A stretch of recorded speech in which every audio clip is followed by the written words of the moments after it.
Hello நேயர்களே, எப்படி இருக்கீங்க எல்லாரும்? இன்றைக்கி நான் என்ன ரெசிபி கொண்டு வந்திருக்கேன் தெரியுமா? கின்வா பேசன் பயன்படுத்தி மசாலா ரொட்டி பண்ணி காட்டும். யாரெல்லாம் வெயிட் லாஸ் பண்ணணுன்ட்டு இருக்கீங்கோ, உங்களோட டைஜஸ்டிவ் சிஸ்டமை நல்லா வச்சுக்கணும்னு நினைக்கிறீங்களோ, அவள் கட்டாயமாக இந்த கின்வாயை பயன்படுத்தி சாப்பிடணும். ரிச் இன் ப்ரோட்டீன், ஃபைபர் எல்லாமே இருக்குது. இதில் நார் சத்தம் அதிகமாக இருக்குது.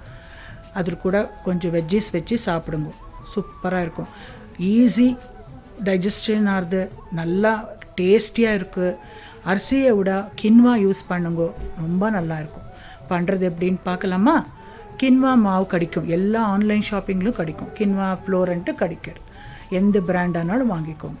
எவ்வளோ தேவைப்படுறதோ அவ்வளோ ஒரு பேசனில் போட்டுட்டு தேவைப்படுற உப்பு சேர்த்து, பொடியை நறுக்கின வெங்காயம், துருவின கேரட், கொத்தமல்லி தழை, காரத்துக்கு ஏற்ற பச்சை மிளகா, சீரகம், தேவைப்பட்ட 2 மிளகு கூட தட்டிட்டு போடுங்க. எல்லாம் சேர்த்துட்டு முதல்ல கொஞ்சோண்டு தண்ணி தொளிச்சு கின்வா மாவை கலந்துக்கோங்க. அப்புறமா 2 டேபிள் ஸ்பூன் அளவுக்கு நான் பேசன் சேர்த்துருக்கேன், ஆனால் கடலை மாவு சேர்த்துருக்கேன். கடலை மாவு 2 மாதிரி ஆக்ட் பண்ணும். ஒன்று பைண்டிங் பர்பஸ்ஸு, இன்னொன்று ப்ரோட்டீன் அதிகமாக இருக்கும். அது 2 சேர்த்துட்டு ஒரே அடியாக தண்ணி ஊற்றிடக்கூடாது. தொளிச்சு நல்லா மெதுவாக பிசையணும். நல்லா மாவு உருண்டு வரணும்.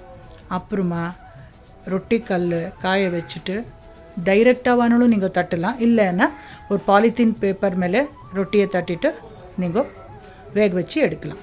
நான் டைரெக்டாக கல் மேலே தட்டி பண்ணிட்டுருக்கேன். ரொம்ப கிறிஸ்பியாக வரும், சூப்பர் டேஸ்ட்டாக இருக்கும். ஏன்னா நாங்கள் கடலை மாவு சேர்த்துருக்கிறதுனால நல்லா கிறிஸ்பியாக முறுமுறான்னு வரும். கண்டிப்பாக டெய்லி முடிஞ்ச அளவுக்கு கின்வா பயன்படுத்துங்க. ரைஸா மாதிரி சாப்பிட்லாம், நீங்கள் அரிசி பதில் கின்வா சாப்பிட்லாம். இல்லை இந்த மாதிரி ரொட்டி, உப்புமா அதெல்லாம் பண்ணி சாப்பிட்லாம். இது கூட காரசாரமாக ஒரு சட்னி பண்ணிக்கோங்க.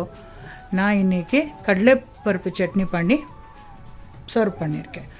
கூட கேரட்டு, வெள்ளரிக்காய், முடிஞ்சால் வெங்காயம் கூட வச்சுக்கோங்க, ரொம்ப நல்லா இருக்கும் சாப்பிட்றதுக்கு. தக்காளி, உங்களுக்கு எந்த காய்கறி பிடிக்குமோ அதை வச்சு சாப்பிடுங்க.